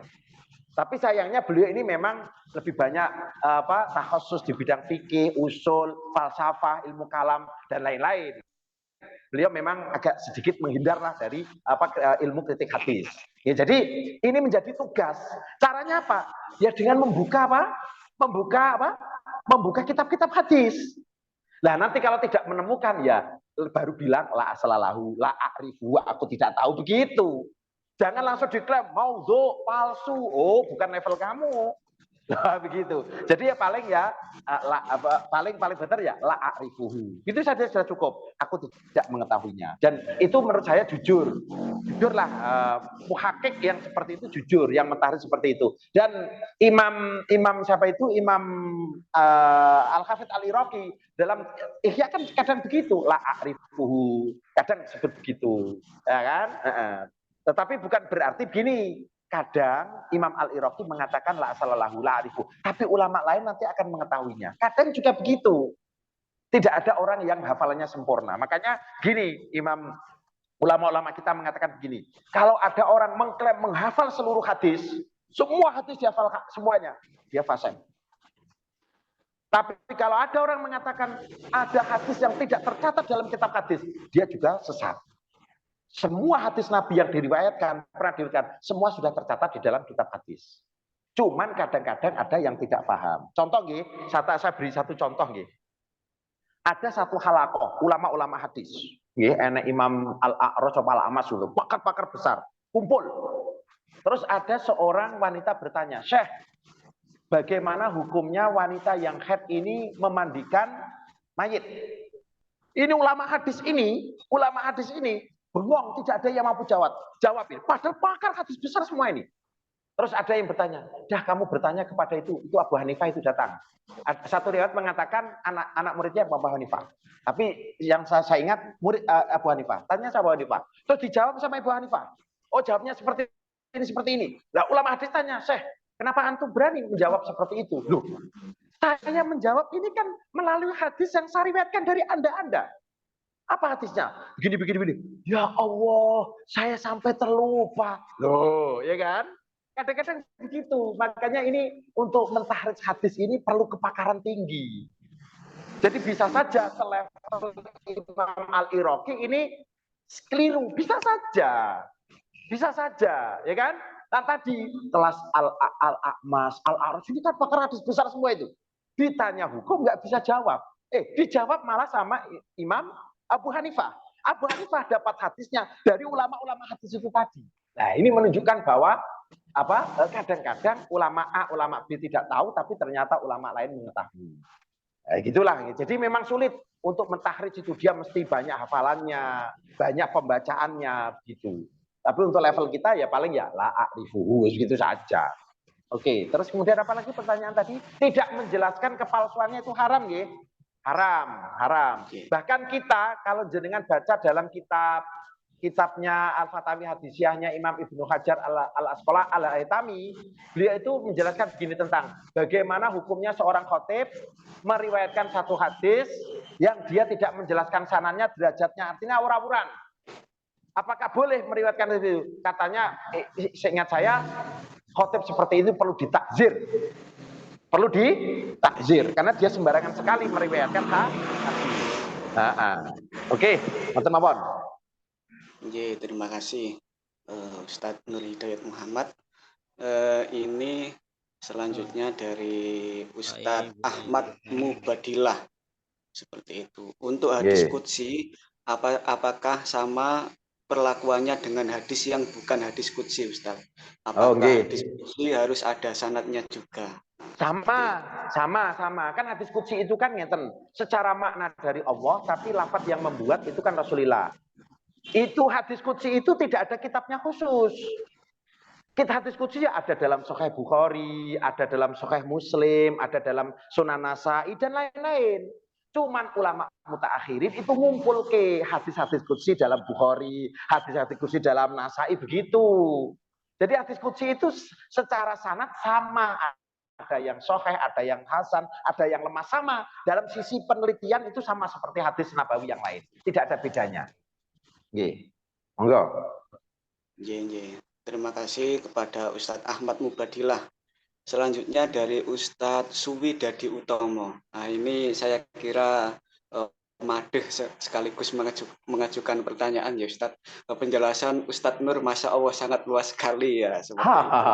Selanjutnya kitab atau apa yang harus saya pelajari step by step setelah ini Ustadz. Nah, seperti itu. Minta sarannya Ustadz. Oh gitu. Ngeten nek kula ngeten nggih, memang belajar ilmu hadis itu memang ngeten. Kalau gurunya ini tidak pakar, itu bingung sendiri. Gurunya tidak pakar, bingung sendiri. Asli. Saya itu dulu belajar kitab Manhalul Latifnya Syed Muhammad itu aslinya bingung. Bahkan saya ngajar saya bingung sendiri saya itu. Saya itu alhamdulillah dapat pencerahan bagus itu dari kitab, mulai saya bisa menyimpulkan itu dari kitab Taisir Mustalahil Hadis karangan Dr. Mahmud Tohan. Taisir Mustalahil Hadis. Bahasa Arab ya, baru wafat sekitar beberapa tahun yang lalu ya. Beliau itu ulama Ahlussunnah wal Jamaah. Oke, terus saya ngajar dan saya ringkas itu. Kitab itu saya ringkas dan saya kasih taklek. Taklekan dari saya pribadi, nukil dari kitab-kitab, dan itu saya ajarkan berbahasa Arab ya, saya ajarkan di Mahat Ali di Purwodadi.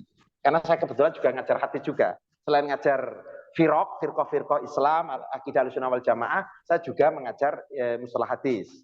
Terus gini, kebanyakan kitab mustalah hadis itu tidak menyampaikan dirasatul asanid.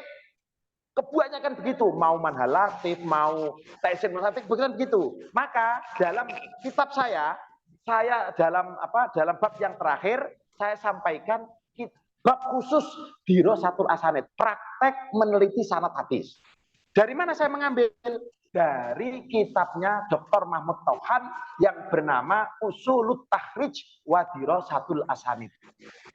Usulut Takhrij wa Dirasatul Asanid dengan saya gabungkan dari Syekh Ali bin Naif As-Sahud.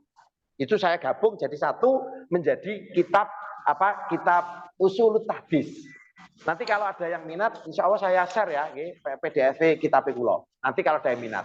Nah, jadi jenengan kalau mau belajar itu paling bagus Taisir Mustalahil Hadis itu sebagai panduan. Terus kemudian kitab hadis yang dasar yang paling bagus levelnya jurumiyah lah. Kitab Qawaid Asasiyahnya Syed Muhammad Al-Maliki. Itu mudah. Terus jenengan gabungke dengan teorinya siapa? Dr. Mahmud Tohan Taisir Hadis. Atau kalau mau beli buku saya yang diterbitkan global juga boleh. Saya kan sudah menulis itu kan cara cepat belajar ilmu hadis. Itu kan karena keprihatinan saya sebenarnya kok banyak ya santri-santri di Indonesia ini kok kurang minatnya di bidang hadis.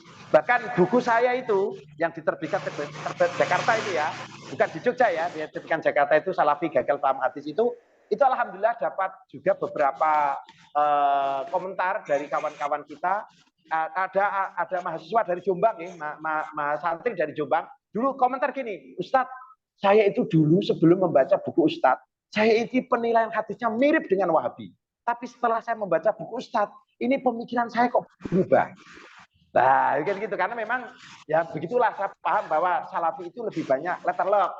Ya tidak bagaimana penguat dan seterusnya. Tapi jenengan kalau kita bisa Qawaid Asasiyah dimulai dari Qawaid Asasiyah, jenengan gabungke dengan Taisir Mustalahil Hadis, bisa download, bisa beli, dan kitab Usulut Takhrij wa Dirasatil Asanid. Usulut Takhrij wa Dirasatil Asanid karangan Dr. Mahmud Tohan dan Taisir Mustalahil Hadis juga karangan Dr. Mahmud Tohan. Dari itu alhamdulillah pemahaman saya itu menjadi mapan. Dan memang begitu, kalau kita ini ngajar hadis, kok kita bingung sendiri, ya muridnya ikut bingung itu nanti. Nah, begitu. Oke. Monggo. Terima kasih kepada Ustadz Suwi Dadi Utomo. Ini ada pertanyaan lagi Ustadz dari Ustadz Fulan seperti itu karena tidak menyebutkan namanya.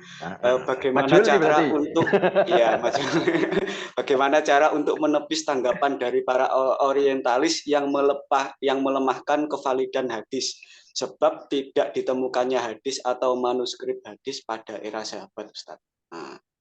Oh, ngeten. Ya, tidak ditemukan itu kan erane orang-orang sekarang kan. Kalau dulu kan sangat berhati-hati sekali. Coba ngeten mawon. Kenapa kok ulama itu menciptakan ilmu mustalahil hadis? Karena untuk menjaga supaya betul-betul mana yang ucapan Nabi dan mana yang bukan ucapan Nabi. Bahkan mereka rela mengkritik bapaknya sendiri. Ada loh ulama hadis itu yang begini. Saya itu nggak akan ziarah ke makamnya mbah saya. Gara-gara dia pernah meriwayatkan satu hadis yang saya nggak akan mau ziarah, aja nggak mau saya itu. Ada loh. Sampai sebegitunya itu. Makanya tadi begini, mau bapak, mau mbah, kalau dia berani meriwayatkan hadis yang dengan cara yang tidak sportif, akan dikritik habis-habisan. Itu dalam hadis. Hati-hati sekali itu. Jadi jangan dikira mereka yang ulama-ulama hadis ini sembarangan. Kalau tidak ditemukan manuskrip, apa berarti itu berarti hadisnya palsu? Kan tidak. Hadis itu lewat hafalan. Lewat hafalan, manuskrip ya iya, karena kan manuskrip itu kan nanti diijazahkan kan begitu. Tapi banyak yang juga lewat hafalan. Loh begitu. Jadi penulisan hadis itu sebenarnya sudah dari dulu, cuman memang tidak diriwayatkan. Dicatat. Kalau sekarang misalkan contoh beginilah. Apa bisa sekarang itu kita bisa melihat seluruh manuskrip catatan Al-Qur'an? Lempengan kan ya tidak bisa. Nggak bisa begitu. Ulama hadis itu sudah hati-hati sekali. Sampai kritik itu dilakukan kepada siapapun, kepada mbahnya, kepada bapaknya. Kalau tidak hati-hati ya begitu. Bahkan secara lafaz saja itu juga menjadi permasalahan. Mana yang riwayat bil lafzi, mana yang riwayat bil makna, dan seterusnya. Jadi orientalis itu biasanya hanya yang dikritik itu tokoh-tokoh seperti Abu Hurairah. Tujuannya untuk melemahkan Islam saja itu mereka. Nah, hanya melemahkan saja. Mereka tidak tahu sejarah Tadwinul Hadis. Ya kalau mau lihat saja kitab Tadwinul Hadis karangan Khatib Al-Ajjaj itu, Khatib Ajjaj itu. Itu kan bagaimana hadis itu dulu dibukukan. Sampai dulu itu di Irak terkenal dengan Darud Dorbi, negeri percetakan. Kenapa? Karena di Irak itu satu hari bisa memproduksi 200 hadis palsu. Coba bayangkan itu di Irak. Akhirnya ulama ini menciptakan ilmu mustalah hadis supaya betul-betul diketahui mana yang hadis Nabi, mana yang tidak. Itu hati-hatinya seperti itu tuh. Tidak seperti orang sekarang itu. Oke, ngotenlah kurang luwih sing saged kita kula jawab. Oke, terima kasih. Ada Ustadz Fulan.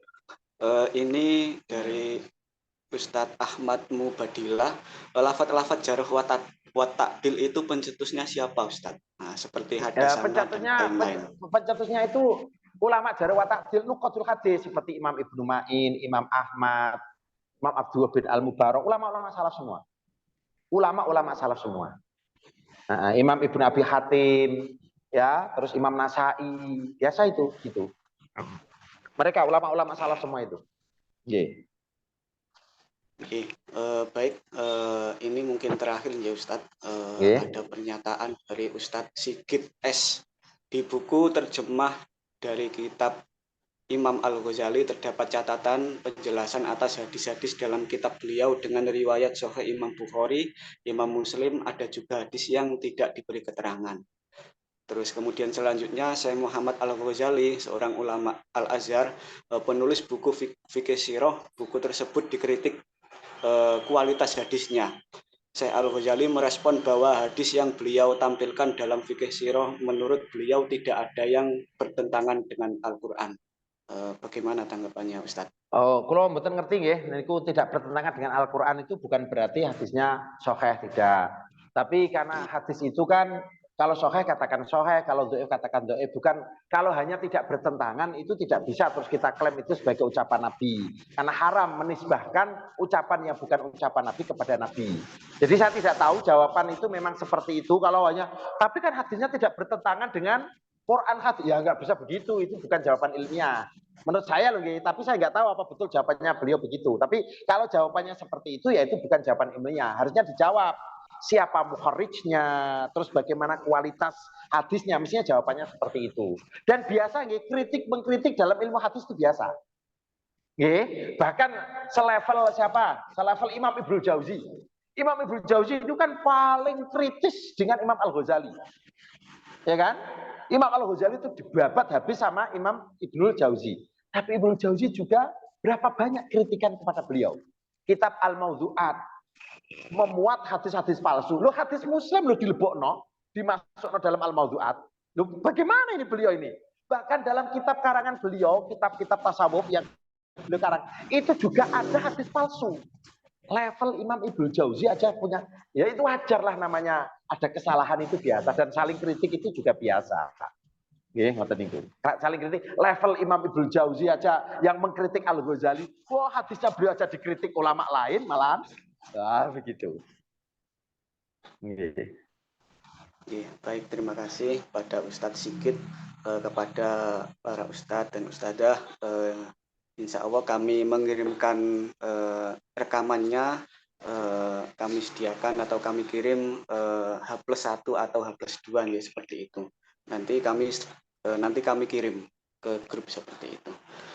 Baik, kepada Ustadz dan Ustadzah yang mungkin jika ada yang ingin bertanya, satu saja kalau ingin bertanya, dipersilakan seperti itu, atau memberi tanggapan seperti itu. Boleh bertanya lagi Pak ya? Monggo. Mengenai cara kita bisa tahu dengan baik jarah wa ta'dil itu kan, kalau kita buka di Tahdhibut Tahdhib biasanya agak bingung. Karena ada ulama yang menjarah, ada juga yang mentadil orang yang sama begitu. Tapi kalau kita lihat di Taqribut Tahdhib itu kan langsung beliau langsung sebutkan ini siko gitu. Itu bagaimana itu beliau bisa punya kesimpulan langsung ini siko gitu. Jadi torikonya beliau bisa punya kesimpulan begitu, bagaimana Pak Yai? Jadi kitab Tahdhibut Tahdhib itu kan 4 jilid, 14 jilid nggih. Taqribut Tahdhib itu hanya dalam 2 jilid. Nah, kan begitu. Kitab Taqribut Tahdhib itu sebenarnya ringkesan dari kitab Tahdhibut Tahdhib.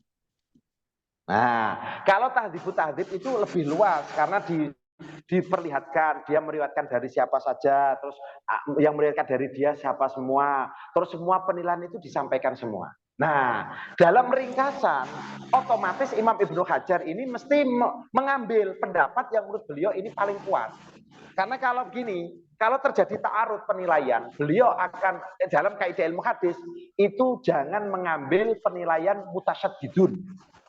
Jangan mengambil penilaian dari ulama mutasahilun, tapi mengambil penilaian dari ulama yang al-mu'tadilun, moderat. Caranya begitu. Jadi itu semacam ada ijtihad dari Imam Ibnu Hajar. Beliau mengambil yang penilaian ini karena ini lebih banyak. Bisa saja karena ini lebih kuat. Ada ijtihad, bukan bermakna ada perubahan manhaj, tapi ada ijtihad dari beliau. Contoh, kadang misalkan satu perawi dikritik oleh, misalkan Imam Ahmad mengkritik, Imam Nasai mengkritik, tapi Imam Abdul bin Al-Barok menilai sikoh misalkan, akan ambil penilaian banyak ulama, kritikus nuqatul hadis. Kadang begitu. Jadi itu beliau hanya menyimpulkan melalui ijtihad beliau. Ngoten mawon sebenarnya. Memang untuk belajar, untuk pemula itu lebih baik pakai kitab Taqribut Tahdhib untuk pemula. Tapi nanti bisa digandengkan dengan kitab Tahdhibut Tahdhib. Nah, dan saya itu kalau ada debat hadis itu ya paling banyak itu ya niku pas yang saya buka pertama kali itu Taqribut Tahdhib dan Tahdhibut Tahdhib. Tapi untuk syarah jenengan bagus juga karena dalam syarah itu kadang dijelaskan penilaian nuqatul hadis. Contoh yang saya suka itu kitab Tuhfatul Ahwadhi, syarah At-Tirmidzi. Nah, itu bagus. Biasanya itu penilaian hadisnya perawi itu disampaikan. Terus kemudian Imam Al-Munawi dalam Faidul Qadir itu juga disampaikan penilaiannya, debatnya juga disampaikan. Itu salah satu kitab syarah yang menurut saya bagus. Jadi bisa kita minta apa istilahnya dalam kita ketika mengkaji itu pertolongannya kita pada sarah-sarah hadis. Itu bisa. Terus kemudian karangannya Imam Mullah Al-Qari itu juga bisa. Nah, sarah-sarah hadis yang ditulis oleh ulama-ulama pakar. Ulama-ulama pakar itu bisa untuk kita untuk memberikan semacam membantu kita untuk menunjukkan bagaimana penilaian ulama. Kadang-kadang itu ada banyak penilaian tapi diambil salah satu saja. Karena itu yang paling mu'tadil daripada penilaian yang lain. Kayak Imam Ibnu Hibban ini kan agak orang menyebut beliau mutasahil kan, tapi sebenarnya mutasyadidun itu. Ada yang menyebut mutasahil. Contohnya Imam Al-Baihaqi sama Imam Suyuti. Itu beliau kalau menilai hadis itu kok dhaif, itu agak kuat. Tapi kalau Imam Suyuti mengatakan hadis ini sahih, dihina dzurur. Karena Imam Suyuti dan Imam Al-Baihaqi ini manhajnya sama, agak tasahul sedikit. Imam Al-Hakim tasahul. Tapi ada yang mutasyadid, ya kan? Adabi kadang-kadang mutasyadid. Ibnu Taimiyah kadang-kadang mutasyadid. Nah, begitulah. Jadi memang peringkat ulama nuqatul hadis itu ada 3, ada mutasyadidun, mutasahilun, ono sing al-mu'tadilun. Kita ambil yang al-mu'tadilun cara kaidah begitu. Atau ambil yang lebih banyak penilaiannya. Ngoten nggih. Ya, baik, terima kasih kepada Ustadz Subhan bin Ishak. Bagaimana Ustadz Subhan? Apakah ada tanggapan lagi atau yang diiskali seperti itu? Terakhir Pak Yai, terakhir. Nggih, monggo. Boleh. Ya. Mengenai tadi masih sambungan yang tadi itu di chat. Kan seperti kitab Nuzhatul Majalis itu kan. Ya, Sofuri. Iya. Kebanyakan hanya menyebutkan sahabat saja. Ya. Nah, kalau nanti diteliti oleh orang misalkan Wahabi gitu dan ditemukan bahwa itu maudhu misalkan menurut penelitian mereka, itu kita ke beliaunya tuh bagaimana gitu. Ya begini, pertama nggih. Orang soleh itu bukan berarti maksum. Contohnya kan ngeten nggih. Syarat seorang adil dan dobet itu kan beda. Kulo misalkan nggih, kulo niki soleh misalkan, solate api, akhlake api, syariate api. Orang menyebut saya soleh, tapi belum tentu saya dobet juga kan. Orang yang dobet hafalannya baik, belum tentu dia soleh. Sama Abdurrahman As-Sofuri, ya itu kita Nuzhatul Majalis itu kan kitab yang selalu dipedomani tarekat Naksabandiyah mana itu yang kalau Idul Fitri selalu lebih dulu itu kan begitu kan. Nah, itu sudah dikritik, kitab itu sudah dikritik dalam kitab Fawaid Makkiyah Sayyid Alawi. Dikritik oleh Sayyid Alawi bin Abbas, omonipun Sayyid Muhammad Al-Maliki. Itu sudah dikritik. Pengarangnya itu Hati Bulel. Pencari kayu bakar malam hari. Apapun dimasukkan semua enggak diteliti. Jadi kesolehan iya, soleh mungkin iya. Kita tidak boleh suudzon lah. Ya, tapi kalau memang ada hadisnya yang kemudian diteliti dan itu penelitian betul, ya kita katakan apa adanya. Kalau misalkan ada ulama Wahabi yang meneliti dan kemudian hadisnya palsu, ya sudah apa? Nah, terus kita gimana lagi wong nyatanya palsu? Kalau memang penelitian betul ya kita terima, kalau enggak betul ya kita jawab. Kan begitu. Lah bagaimana sikap kita pada ulama? Saya Abdurrahman. Ya kan namanya ulama, mungkin beliau soleh, tapi ada sisi kelemahan. Bisa saja seperti itu. Ya kan? Bisa saja seperti itu. Berapa banyak orang yang soleh karena husnudzonnya sehingga beliau memasukkan hadis-hadis yang menurut beliau baik. Padahal dari sisi ilmu hadis ini sangat tidak baik. Dan itu jawaban ulama ketika memberi penilaian kepada Imam Al-Ghazali, Syekh Abdul Qadir Al-Jilani. Dalam Huyatul Talibin itu juga ada kok hadis-hadis yang dinilai maudhu itu. Al-Ghazali dalam kitab Ihya, Syekh Abdul Qadir Al-Jilani dalam Hunyatul Talibin, terus kemudian Al-Makki itu dalam kitab Qutil Qulub, ya itu sama, ada hadis-hadis maudhu yang dinilai maudhu oleh ulama muhaddisin. Padahal siapa yang meragukan reputasi beliau-beliaunya ini? Syekh Abdul Qadir Al-Jilani, wali kutub, tapi kan wali kutub ya salah kan ilmu hadis, ya kan begitu. Nah, bisa saja begitu. Jadi ya yang ngoten lah. Husnudzon tetap husnudzon, beliau ulama besar. Tetapi kalau memang ada kesalahan ya wajar, namanya juga manusia. Ya kita mesti ngoten lah. Baik, terima kasih kepada Ustadz Subhan bin Ishak Kami kira sudah cukup ya, Ustadz Ustadzah. Kami kira seperti itu. Kami cukupkan sesi diskusi dan sesi pertanyaan. Baik Ustadz, langsung saja ke memberi sepatah dua patah sebagai penutup sekaligus menjawab pertanyaan dari Ustadz Rozak. Ustadz, gimana kami bisa beli buku Ustadz? Seperti itu. Kita paham. Sekaligus memberi itu Ustadz, sepatah dua kata Okay. penutup. Kalau saya buku itu satu yang buku tentang teori ilmu hadis itu diterbitkan di Ustadz Amirul Ulum Global Press, nanti bisa bertanya. Terus yang saya menjawab beberapa hadis yang dipermasalahkan Wahabi itu saya cetak itu diterbitkan di Jakarta. Salafi gagal paham hadis, nanti bisa cari di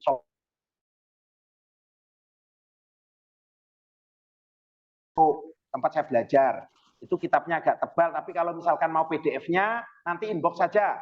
Inbox nomor saya, insya Allah saya kirim. Halal, nggak apa-apa. Itu untuk yang ringkesan saya. Itu saya di rumah juga ngajar mustalah hadis kepada murid-murid, sama saya pakai kitab itu.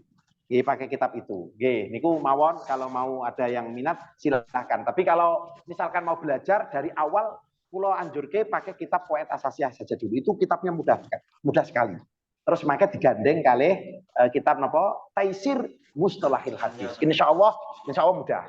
Terus kemudian sebagai kalimat penutup, saya sering menyampaikan di mana-mana, kita ini Ahlussunnah wal Jamaah, ya, yang terkenal sebagai aliran yang hak, tapi kadang-kadang kita tidak bisa mempertahankan kebenaran kita karena dari kita ini memang kurang yang konsentrasi di bidang ilmu hadis. Kurang sekali yang konsentrasi kemarin sudah saya sampaikan, Kiai Miftahul Ahyar pun di situs NU Online pun mengatakan demikian, kita ini kurang generasi anak muda yang belajar ilmu hadis. Beliau mengharapkan yang mau belajar ilmu hadis ini ditingkatkanlah, semakin banyak yang minat untuk mempelajari ilmu hadis. Tapi sayangnya memang banyak pondok yang kurang dalam mengajarkan ilmu hadis. Biasanya fikih, usul fikih itu yang paling kuat diajarkan. Ini pertama. Terus kemudian ini sebagai kalimat-kalimat motivasi walaupun berbentuk cerita.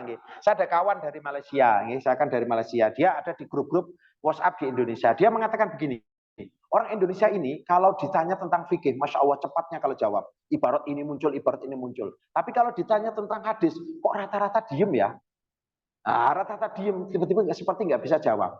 Nah, kan begitulah. Ini kelemahan bagi kita semua. Makanya kalau bisa, pulau di mana-mana itu juga sering menyampaikan ini. Monggo kita semangat untuk mempelajari ilmu hadis. Karena ini ilmu yang sebenarnya pernah diagung-agungkan oleh ulama-ulama salaf kurun kedua. Ulama salaf kurun kedua itu ilmu yang paling diagung-agungkan itu ilmu hadis. Seakan-akan tidak ada ilmu lain kecuali ilmu hadis. Nah, makanya ini kan warisan ulama-ulama kita, maka kita mesti bersemangat. Jadi kalau saya pribadi, kalau kita mau mengkaji tentang debat-debat kepada Wahabi dan seterusnya, paling tidak kita tahu ilmu hadis. Terus kemudian kita tahu tentang akidah. Terus kemudian kita paham betul tentang apa itu teori-teori dalam kajian bid'ah dan seterusnya. Adapun fikih, usul fikih, terus kemudian tasawuf kita pelajari harian. Ya, harian kita pelajari, tapi untuk ilmu hadis ya kalau bisa dipelajari, ditingkatkan lagi di pondok-pondok. Saya sebenarnya salut dengan Kiai Najih, Kiai Najih ini salah satu ulama yang menurut saya ini beliau juga konsentrasi di bidang ilmu hadis. Tapi kok sayangnya tidak banyak ulama-ulama yang seperti beliau, yang fikihnya oke, hadisnya juga oke, akidahnya juga oke. Ini agak jarang. Tapi semoga lah nanti banyak bermunculan pakar-pakar ilmu hadis, fikih, tasawuf dan seterusnya dari kita. Demikian saja dari saya. Semoga kalimat ini ada manfaat dan ada barokahnya. Amin ya rabbal alamin. Terima kasih kepada Ustadz Nur Hidayat Muhammad dan kepada Ustadz-Ustadzah sekalian yang telah hadir pada sesi terakhir, sesi ketiga malam hari ini dalam kelas digital dengan keren tema jelajah sanad keilmuan Islam yang diselenggarakan oleh ulama Nusantara Center School. kami mohon kepada Ustadz Nur Hidayat Muhammad, karena ini sesi terakhir ya Ustadz, kami mohon kepada panjenengan untuk memimpin doa seperti itu. Oh, ada doanya. Nggih. Ya kok saya ngaji ngoten nggih, semoga-moga muga-muga dikabulke Allah Subhanahu wa taala. A'udzubillahi minasyaitonir rajim. Bismillahirrahmanirrahim. Alhamdulillahirabbil alamin. Hamdan yuafi ni'amahu wa yukafi mazidah ya rabbana lakal hamdu kama yanbaghi li jalali wajhika wa 'azimi sultanik. Allahumma shalli ala sayyidina Muhammadin salatan tunjina biha min jami'il ahwali wal afat wa taqdi lana biha jami'al hajat wa tutahhiruna biha min jami'is sayyi'at wa tarfa'una bi indaka 'ala darajat wa tuballighuna bi asal ghayatin jamil khairati fil hayati wa ba'dal mamat. Allahumma ja'al jam'ana hadha jam'an mubarakan wa marhuma waj'al tafarruqana min ba'di tafarruqamati wa ma'suma. Allahumma rabbana anfa'na bima 'allamtana wa 'allimna ma yanfa'una wa zidna ilma. Allahumma inna na'udzubika min ilmin la yanfa' wa qalbin la yakhsha wa atiyatin nastajibu laha. Allahumma rabbana hab lana min azwajina wa dhurriyyatina qurrata a'yun waj'alna lil muttaqina imama. Allahumma nas'aluka salamah. Allahumma inna nas'aluka al-'afwa wal 'afiyata fid dini wa dunya wal akhirah wajma' bainana wa bain ahbabina fi dari karamatika wa bi fadlika wa rahmatik. Allahumma arzuqna ikhlas wal istiqamah wa hubba wa hubba man ahabba. Rabbana atina fid dunya hasanah wa fil akhirati hasanah wa qina adzaban nar. Wa sallallahu ala sayyidina Muhammad wa ala alihi wa sahbihi wasallam. Subhana rabbika rabbil izzati amma yasifun wa salamun alal mursalin walhamdulillahi rabbil alamin. Al-Fatihah.